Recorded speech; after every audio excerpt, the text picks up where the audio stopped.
मला म्हण आठवली की आपला तो बाबा आणि दुसऱ्याचं तर कार्ट आहे. तर मग सगळ्यांना निदान मुख्यमंत्री पदावर राहिलेल्या माणसांनी सगळ्यांनाच बाब्या मानावं. नाहीतर सगळ्यांनाच कार्टी होणार. किती जागांची या ठिकाणी मागणी आहे? आता आमच्या सगळ्याच उमेदवारांचे आणि आमदारांचे जसे शिंदे साहेबांशी चांगले समन्वय आहे, तसाच देवेंद्र फडणवीस जाणतात.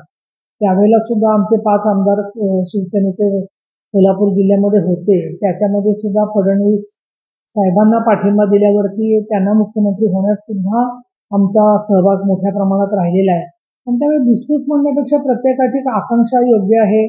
त्याचबरोबर मोठ्या प्रमाणामध्ये त्यांनी काम केलेलं आहे. सगळे आमचे जे आमदार आहेत त्यांनी किंवा जे इच्छुक उमेदवार आहेत त्या सगळ्यांनी सातत्याने कार्यरत आहेत. ते प्रत्येक कार्यक्रमामध्ये सहभागी आहेत आणि त्यामुळे त्याच्यातून नक्कीच स्वतः नरेंद्र मोदी, अमित शहा आणि आमचे महायुतीचे नेते मार्ग काढतील असं मला वाटतं आणि योग्य वेळेवर तो मार्ग निघून तसं तिकीट वाटप आपल्याला झालेलं दिसेल.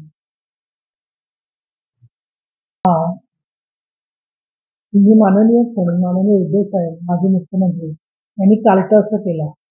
मला म्हण आठवली की आपला तो बाबा आणि दुसऱ्याचं तर कार्ट आहे. तर मग सगळ्यांना निदान मुख्यमंत्री पदावर राहिलेल्या माणसांनी सगळ्यांनाच बाब्या मानावं. नाहीतर सगळ्यांनाच कार्टी होणावं. एवढा तरी सामान्य आहे त्यांनी सगळ्यांच्याबद्दल विचार करायला पाहिजे असं मला वाटतं.